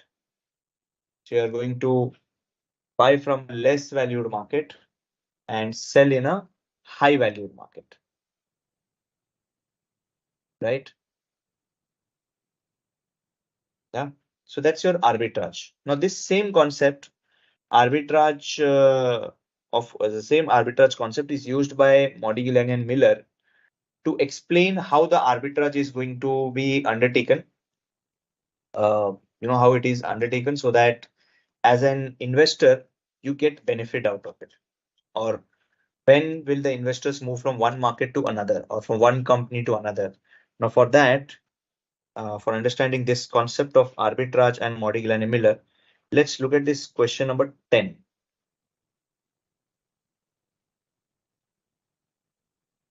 With this question 10, we'll be understanding how the arbitrage is undertaken. So we have two companies, N and M. Let me name them as unlevered and levered. Okay. So we have two companies, unlevered company and levered company. Both of them are having some EBIT level. See, both of them are having a EBIT of 20,000. So let us take this EBIT of 20,000. M Limited is a levered company having a debt of 1 lakh at 7% rate of interest. So less interest at 7%. So levered entity is having an interest at 7%, and this is nil, right? So we get a profit before tax as 20,000, and this is 13,000, right? Now we have some information about KEKD. Let's have a look at it. See, M Limited is a levered company having a debt of 1 lakh at 7% and cost of equity for N and M is 10 and 11.5. So K is 10%. Since it's unlevered, the the level of risk is lower, so equity shareholders will be demanding a lower return. Levered is having 11.5%. Now, cost of debt is not applicable for the unlevered one, but for levered it is 7%, right? Because that's given. Now, coming to value of equity will be your PBT or PAT divided by KE, which is 20,000 divided by 10%, just 2 lakh. And value of levered will be 13,000 divided by 11.5%, which is 113043.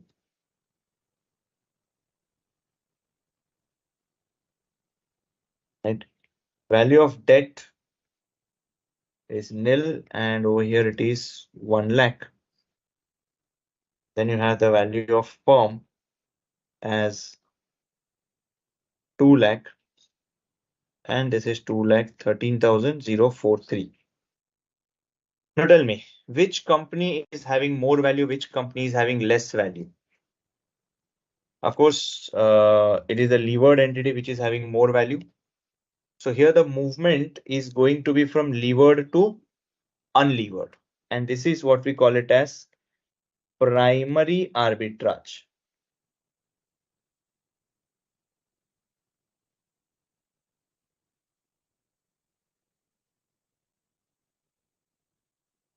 Right, so that's your primary arbitrage. So you are moving from levered to unlevered. You're moving from levered entity to unlevered entity, and that's what we call it as a primary arbitrage. Now, why would an investor actually move from levered entity to unlevered entity? Why would an investor would actually move from levered to unlevered entity? Obviously, there should be some benefit, there should be some advantage, then only it makes sense for us to move from levered to unlevered.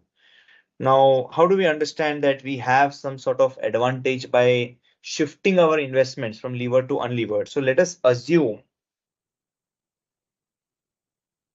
let's consider an investor with 10% stake in the levered company. Let us consider an investor with a 10% stake in the levered company. So when an investor is having a 10% stake in levered entity and the levered entity, can you tell me what is the amount of investment? What amount is the investor investing in the levered entity? Of course, since the value of equity was 1,13,043, out of that 10% is owned by our investor. So his investment is 11,304. 11,304. And what is the income that the investor earns on this?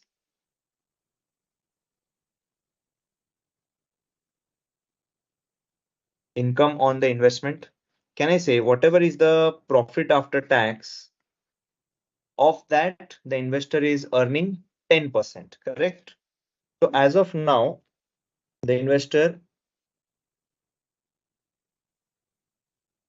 is in a position wherein the investment amounts to 11,304 and he is earning 1,300. Now, why would an investor move from levered to unlevered? Only under two situations. With the same income, investment required is lower, or with the same investment, income you earn is higher. To either of these two situations, an investor will shift from levered entity to unlevered entity. Which are the two situations? First, lesser investment will give the same income, or same investment will give higher income. Now, whether it is possible or not, let's try to match it. So the first step that an investor will do is,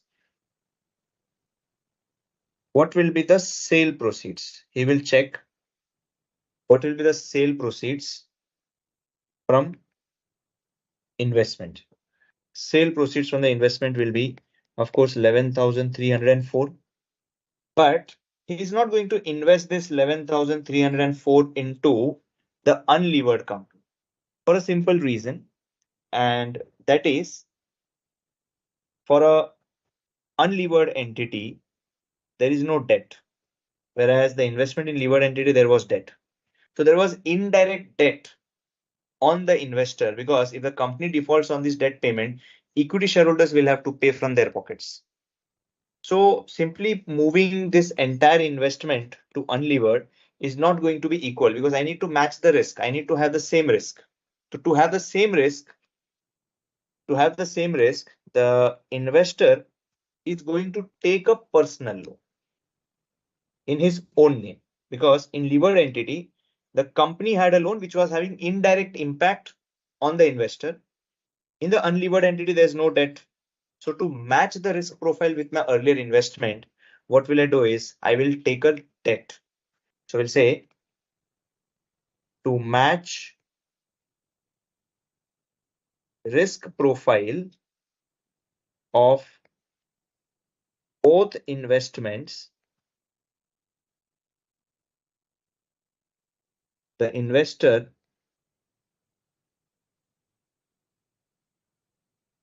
will take a loan of, now how much will be the loan amount? See, for 1,13,043 value of equity, you had value of debt as 1 lakh, right? So for obviously 11,304 investment in equity, you will need to take a loan of 10,000, right? So we have the total funds available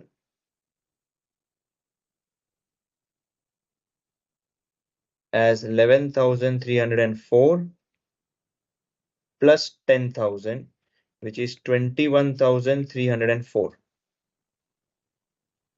Right, so total funds available are 21,304.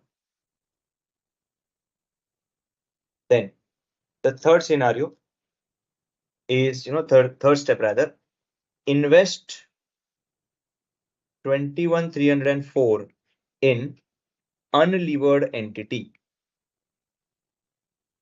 So when you invest this 21,304, can you tell me what percentage stake is acquired in N Limited?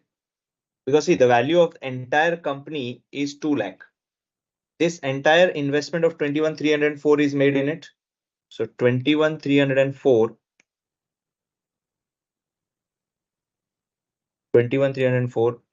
out of 2 lakh, that actually gives a percentage stake as 10.652%. So whatever the entire company is, of that company, we are actually acquiring 10.652% of the total value of the company. Now let us see if we are actually gaining by investing. So we'll say first, share in profits of N Limited. Share in profits of N Limited is 20,000, right? Say, because we had this profit of 20,000, right? So on that 20,000, we have 10.652% stake. So which is like 2130.4. So 2130.4 is the share in the profits of N Limited. Now, of course, I cannot take this entire profit home because I need to pay the interest on loan, right? Interest on loan, which is 700, because you have borrowed 10,000 on which you are paying 7% interest. So 700 is the interest. So basically net profit will work out to be 1430.4. So net profit is 1430.4. Right? So net profit works out to be 1430.4. And based on this net profit, what was your income earlier, by the way, guys? Income before switching. Can I say it was 1,300, which we have computed 1,300? So before switching, income was 1,300, And of course, there is a gain of 130 rupees, right? There's a gain of 130.4. And when you have this gain, we call it as arbitrage gain, right? So we have the arbitrage gain of 130.4. So tell me, will the investor move from levered entity to unlevered entity? Yes, definitely he's going to move from levered to unlevered entity because he is getting this additional gain of 130.4 without any additional investment from his pocket. Without any additional investment from his pocket, he is gaining this 130.4 as an extra income. So as an investor, you will switch from levered to unlevered. So what will happen if everyone is switching from levered to unlevered? In the long run, the value of equity of the levered entity will fall, value of equity of unlevered entity will increase, and then over a period of time, both of them will become equal, right? So this will fall, this will increase, and in a period of time, both of them are going to be equal. And that's what we call it as an arbitrage method of proving that the two theories are, or you can say value of two entities are going to be same. Correct? Right? So this was a case where investor is moving from levered to unlevered, which is called as a primary arbitrage, in which the idea is that investor is selling the shares of highly valued company and acquiring the shares of low valued company. Now, similar situation can even occur the other way around. For example, something like this. See, if you have two companies A and B, A is unlevered and B is, let's say, levered. Now we have the EBIT. Let's say this is 20,000 in both cases. From that, you deduct the interest. Let's say it is 7,000. You take it as PBT or PAT, which is 20,000 and 30,000. Let's say K is 10%, 18%, and KD is, anyways, unlevered, it's not applicable. And then it is 7%. Debt. For debt, we have this as nil. And for the levered entity, we have a debt of 1 lakh. Now, if you look at the value of equity, over here, value of equity is PBT divided by 10%, which is 2 lakh. And in the second case, it is 13,000 divided by 18%. So value of equity is 72,222. So now you observe that for the entire firm, it is 2 lakh and here it is 1 lakh, 72,222. Now the investor is going to move from unlevered to levered, and this is called as secondary arbitrage. Now, how the investor would do that secondary arbitrage? I want you guys to try it at home as homework by assuming the same. Someone is having, let's say, 10% stake in A, and if he wants to go to B, what is the procedure? What are the steps that will be undertaken, and what is the gain possible? So that is the task which I'm giving you as homework, right? So you can work it out, and definitely we'll discuss this in the revision class that we have. Okay, so let me see if there are any queries as such.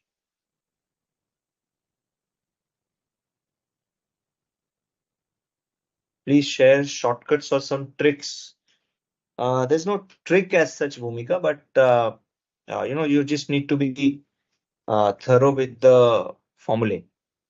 All the formulae should be, learned by heart, and all of them should be, properly understood and applied as and when you have. Like if you have some formula, you have certain values, just substitute it, get the balancing figure, right? So there's no standard procedure of any solving any question. It's just presence of mind that's required to solve any of the questions from this chapters.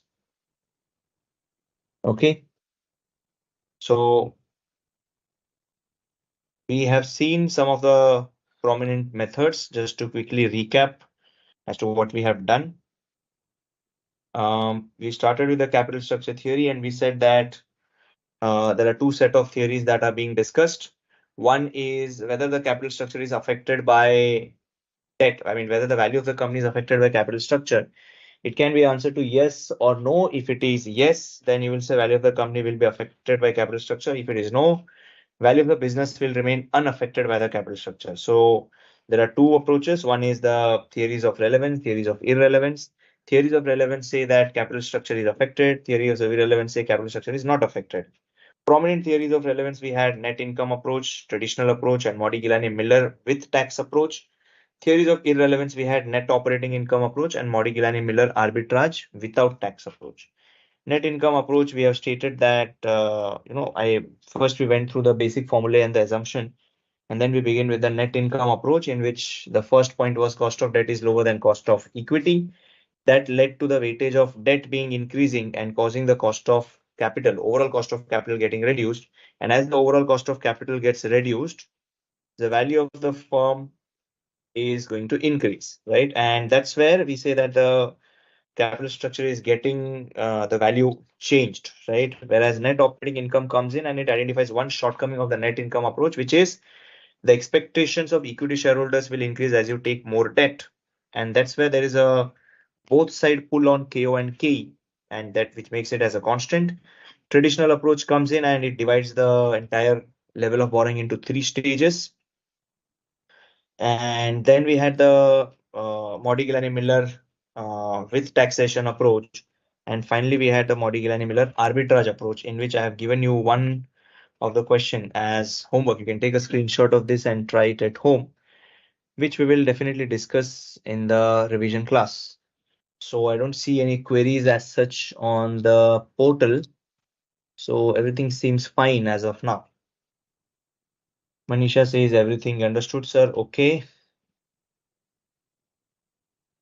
It's nice. Thank you. And I think with that, we are good to stop here for the day, because we are like done with this capital structure theory. We'll be revising ratio as well as capital structure problem and capital structure theory in the Mondays, not Monday, I think it's on Sunday, in the Sundays class, with the questions from past papers, from RTP, MTP, wherever I find that it's, uh, you know, that wherever I find that it's really important or some out of the box question, we'll definitely discuss that. Shubham, kindly review this lecture if you have not got anything. I know you're accepting your mistake that you were not able to concentrate, but I think you can watch it again on YouTube in the last half an hour probably, where I explained this arbitrage process. Okay, so with that, let's just stop here for the day, guys. See you on Sunday. Take care. Bye bye and good night.